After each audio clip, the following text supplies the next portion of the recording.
Hey everybody, I'm Corinne Blackstone and welcome to my YouTube channel.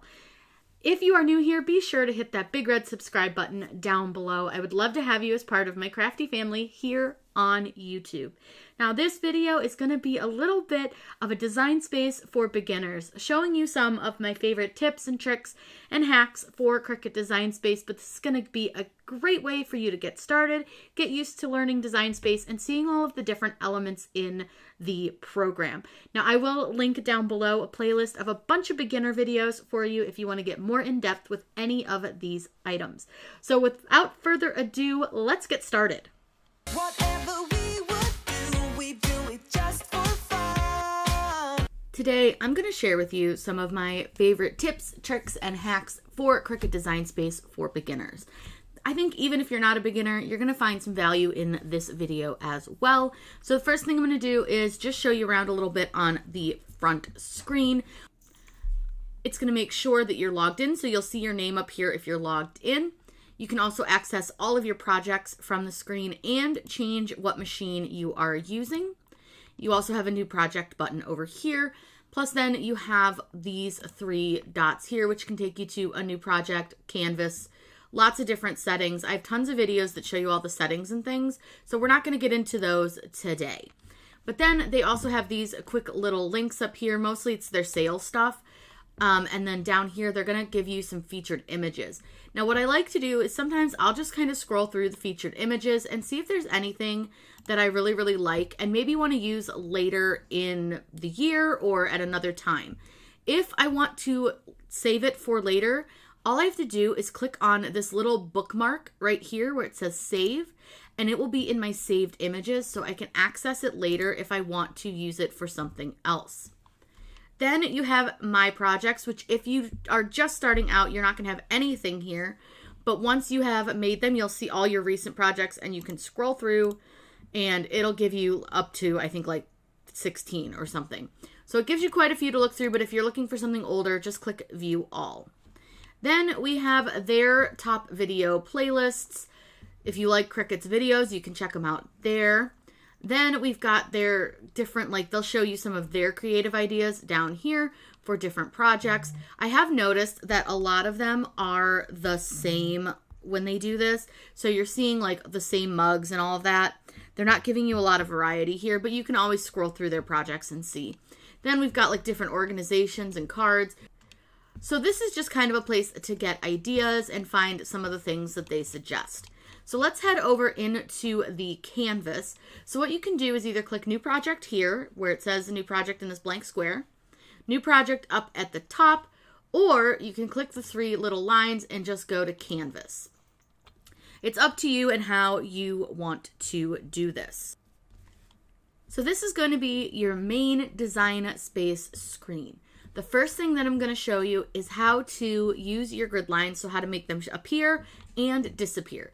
The easiest way to do that is there is a small square right here, a blank square, right between the 0 and the 0. If you just simply click on that, your grid lines will appear. There's a couple different options for grid lines. So you have the big grid lines, the little grid lines, and no grid lines. Now I am zoomed to 100%, so I'm just zoomed to the regular zoom, which is why it does look so big. But what you can do is you can click down here, and it is hard to see, but do you see right down here in this lower left-hand corner, this gray option? This is how you can zoom in on your canvas. So now what you'll see is when I do that, my grid lines are a whole lot bigger. So you just can click down there or up at the top for the grids. And then you can also actually go into your settings. And if you go right here to where it says settings, you can turn your grid on here as well. So you can do a full grid, partial grid. But again, I just find this little square the easiest way to do that. So over here, you have a couple of things that I'm going to show you really quickly. New just opens up a new project. So if you wanted to start something else, you can simply just click new. Templates is a really fun thing that they have. You can actually make a template of an item that you're going to make to see how it looks, to see what it looks like, check it out, see if you like it. But remember, the template is only available on the desktop version And it won't cut or print or anything the template that you use. So just keep that in mind. These are just for your own viewing. So you can find all sorts of things here, polos and t-shirts and crock pots and all sorts of things to use. So it's just kind of for your own visualization of your design. The next is the projects. Now these are going to be ready-made projects where they have everything ready for you. They tell you exactly what you need to make that project, and all you have to simply do is add it to your canvas and make it. So like these 3D layered pine trees are something that I saved, and you'll see here that it tells you how big they are, what the project is, and then different materials that you'll need and everything that you'll need to make this. So it's very, very easy. And then a lot of them will have directions down here. And if you hover over the picture, it does make them bigger. They don't all have that, but a lot of them do. So be sure to check these out. But these are really fun. They're really easy to do. And then all you need to do is either click Make It, which will take you right to your mat, and you don't have to do anything, or Customize, where you can kind of change the size and things. So that is the project screen. The next item down are the images. Now these are just single images. They're not ready-made projects, but you can use them to make your projects. So what's really fun about them is you can combine some, you can change them up a little bit to make anything that you want. The great thing is you can kind of search for something that you're looking for. So let's say we're looking for a unicorn. You can just search unicorn and it'll bring up whatever it has in that unicorn category. So you'll see here you've got all sorts of options. You can also change the different types of operations. So if you want something that's print and cut, you can choose that. You can also change it to different types of layers. So this is something you want to play around with, get to know, kind of figure out what different pieces and parts you need and what you want to kind of learn how to do. But it's really fun. There's tons of different things to use. So next down is our text box. This is how you're going to add any text to your design space. So let's just go ahead and add my name. And again, this is not a full tutorial. This is just to show you around Design Space and some of my favorite tips and tricks. So right here, we've got my name. You can simply change the font by using the font selection tool over on the upper left-hand corner. You can go to all fonts, system fonts, which are fonts that are in your computer, or Cricut fonts, which are fonts that are only from Cricut.